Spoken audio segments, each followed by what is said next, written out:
name, but I loved her with the dress that you said her mom picked it out. I love that. Your mom has fabulous taste. Yes. But I was gonna do something totally different than you. You're forcing me to do this because your poem was so beautiful. The one about somebody asked you to write a prompt about the circumstances of where you were born. That was so dope. The way I was like so excited to hear how you went with that prompt, because I have a prompt. I have a poem about that in my book, and I was like, oh my gosh, I would love to hear someone else answer the same question that I answered in my poem. And so I just want to share it in honor of yours because it was so beautiful. I was born into recovery. Dim rooms that smelled of cheap coffee and the serenity prayer, chairs in a circle and surrender in the air. I was raised at a meeting. Amidst rock bottom stories and second chance dreams, I was born into Narcotics Anonymous, a path toward hope for the helpless. 12 steps closer to the beautiful aftermath of chaos, I was born into restoration, into finding the courage to change and taking moments of silence for the addict who still suffers outside these rooms. I was born into fellowship, newcomer chips and sober livings, taking inventory and understanding that life only happens one day at a time. I was born into Sunday barbecues, to the sounds of Motown music and East LA barrio slang. Growing up, birthday parties were always sober events, with guest lists that sounded more like a cell block roll call. I grew up sharing toys with the sons and daughters of ex-convicts, with hearts that bled for us, and smiles that hid behind thick mustaches and lip liner. Loving parents, with too many tattoos and mile-long rap sheets. I learned early not to judge anyone by what they used to be. My childhood taught me to look past the past, to see the perfect in the progress, and that living the part will always be more important than looking it. Thank you.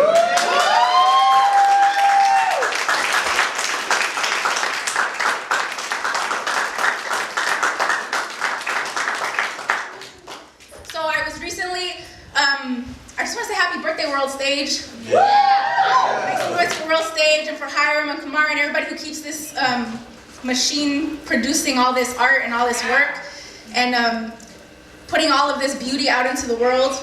I recently got the opportunity to shoot this poem for Zoe. You guys know how Zoe Saldana, that really beautiful actress, she's so bomb. So I don't even know how this happened, but somebody contacted me and I got to do like this, she's doing like a series on mental health, and I got to make like a 1-minute video about ADHD and about my mental health and about sharing my experiences with the world. And it was so cool because, it was that part's not cool. It was so cool, but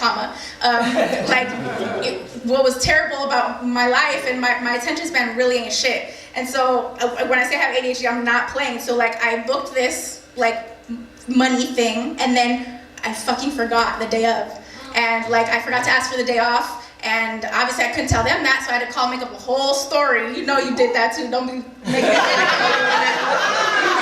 you had to pull out the big guns, like, oh, I've been saving this life for man.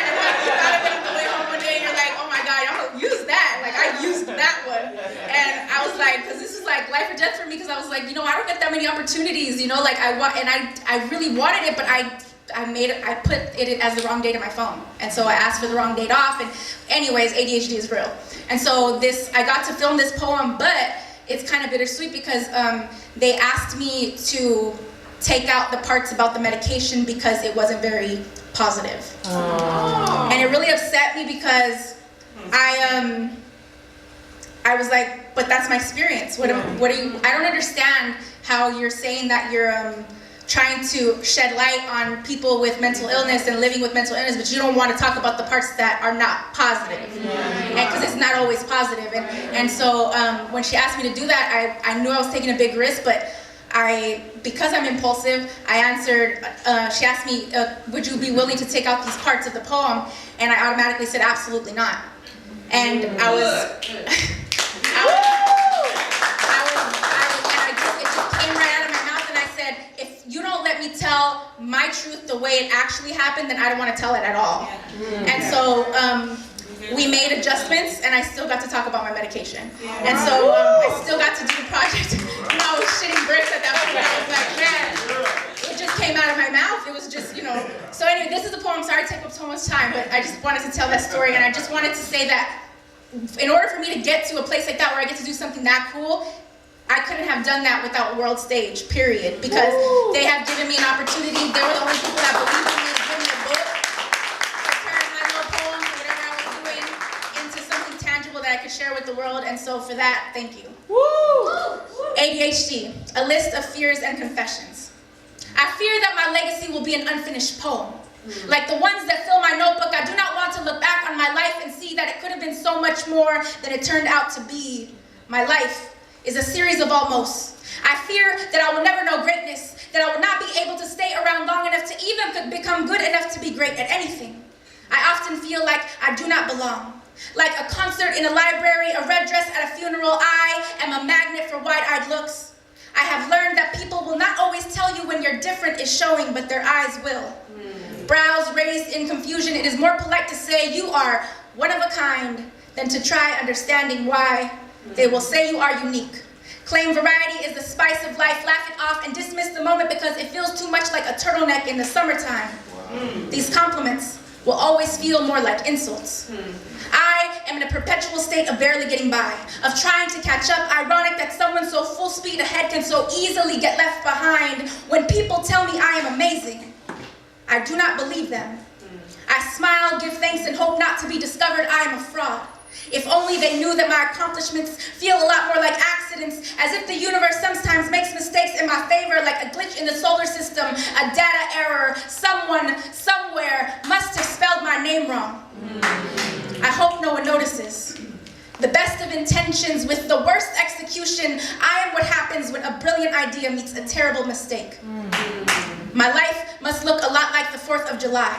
Upon arrival, I light the sky, bright, loud, and temporary. I am a beautiful explosion, but only for a moment. A short-lived spectacle, a pyrotechnic poet. I have always wished I were more fireplace than firework. I have a love-hate relationship with a pill bottle. I am now at 60 milligrams of Adderall a day. When I don't take it, I feel useless. When I do, the dry mouth plagues me and I'm less myself, but maybe that is a good thing. People say they see the difference, say I am more pleasant and agreeable. Sometimes I wonder if I am medicated to make everyone else's life easier.